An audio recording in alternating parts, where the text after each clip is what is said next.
Welcome to the Loud. This is LoudPipes, and this is my show. Hey guys, well, I've never really done a walk around on my bike, so I thought I'd do one real quick. There it is. It's a bike. Man, it's filthy. And why is it filthy? Because I got another bike.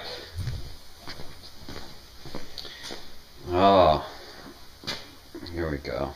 This is my sport bike.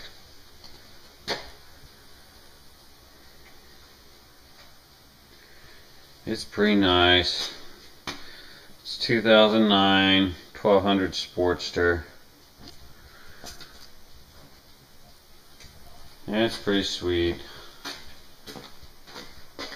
Got some Vance and Hines shorties on there.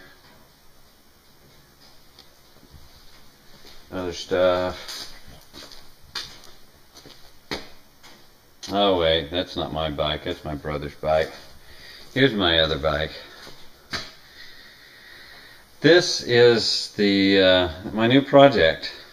So for those of you that don't already know, this is a naked Suzuki RF900R. These are kind of an interesting bike, and I started looking around for a cheap sport bike to get a hold of a couple months ago. I don't know, it just kind of piqued my interest again. I had this same year, this is a 96. I had the same year bike in the 600cc version, and I think when my son was born about 12 years ago, I was really interested in riding it really fast, so I didn't think that was a good idea to keep a fast bike anymore. So I sold it. Like I said, these things started piquing my interest a couple months ago, and I started looking around, and I found one just north of me here in St. Louis, and on Craigslist, and started calling the guy, and he was asking $1,000 for the bike, but it had been wrecked. But the motor ran good, blah blah blah. You know, just needed plastics basically. So I started talking to this kid, and I don't know, there's something about sport bike riders. Every time I try to do business with a sport bike rider, they end up being freaks, just weird people. I don't know what's up with that. Maybe sport bikes draw weird people. Not that all my sport bike riding friends are weird, but just saying, guys, just do screwy stuff. So this guy, I talked to him, I call him, and he immediately goes down to $500 on the price. Just says, get this thing out of my garage, blah blah blah. I make arrangements to come get the bike. It's going to drive 100 miles up to get the bike, and the morning of, he's supposed to call me and give me the address where I can come get the bike, and he calls me and says, oh, my brother took the motor out of it and put it in a four-wheeler. A quad. It's like, what the crap? What a moron. Anyway, these bikes were made from 94. They were sold in the U.S. from 94 through 97. They made them another 2 years from what I understand, and they were available in Europe, and Germany and whatnot through 99. But they're just a really cool bike. They have a steel frame rather than aluminum. But yet they're fairly light. I think they weigh in at like 460 pounds. And for a liter bike, that's probably a little bit heavy. Maybe 30-40 pounds heavy, but you know, a lot of fat asses on liter bikes too, so take that into account.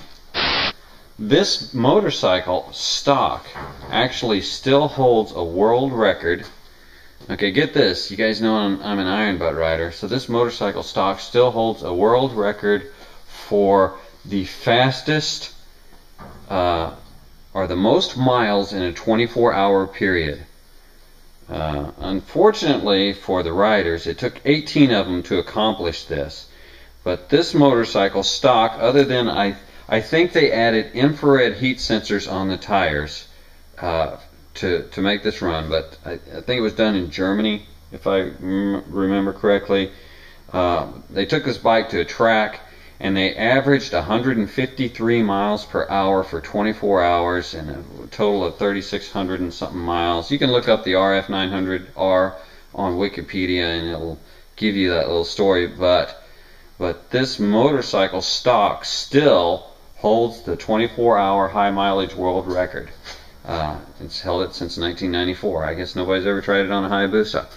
Speaking of Hayabusas, this is also considered like the granddad or the dad of the Hayabusa. It's got the engine block is a GSXR 1100 block, which has been retuned for more low-end torque. It's got they took off the I think the 43 millimeter carbs and put some 36 millimeter downdraft carbs on it to give it more bottom end torque and make a sport touring bike out of it rather than a race bike. So I don't know, they're pretty cool. Pretty cool. You can see this one needs plastics really bad. Another one, I kept looking on Craigslist nationwide until I found one that I thought might be close enough for me to go get, and yeah, I got a pretty good bargain on it. So yeah, I gotta fix that, and I still gotta get quite a bit more plastics for it. They're kind of hard to find, so I'm shopping around. I put some plastics on it and get it painted up. It needs a little love. A big scratch there in the tank, but the tank hasn't got any huge dents in it. It's got a little ding over here. So she's not real pretty right now, but she will be. I'm gonna get her all fixed up and see how she rides out. Maybe I want to do a little bit of touring on this. Don't think I'll attempt a Saddle Sore 1000 on it anytime soon because the seat really sucks. And hopefully I can get something dealt with. Maybe I'll pull a toast-to-go trick and just get my knife out and wallow this out, because the back of the seat's higher than the front, so your body ends up, yeah, just a crotch knocker right there. Don't like that at all. But anyway, it's fun to ride. Put a new front shoe on it there. I went with the Shinko again, guys. This tire had rave reviews on Super Moto Store, something like that. Motorcycle Superstore. As far as a high mileage tire, and yet it's got good grip. It's not, it's not a Q2 or Pilot Road 2CT, but we'll see. I just put that on. It's probably only got 50 miles on it. So that's the end of this video. So neat parts, neat stuff. But let's start it up. It's a little bit cold-natured too.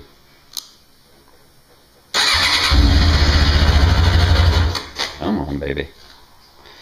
Guess I have choked you a little bit.